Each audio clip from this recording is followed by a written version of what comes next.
Badut mulih. Kae kambinge wis mulih. Udah mulih kabeh.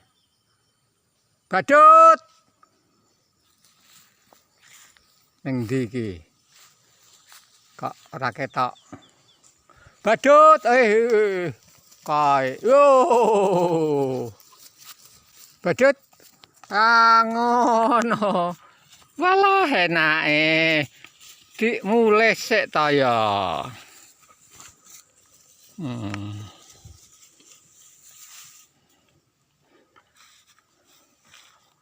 Ya kambinge ya wis do mulih lho, kok kowe durung mulih iku piye? Mulane tinggal masukkan nutup nanti kambinge.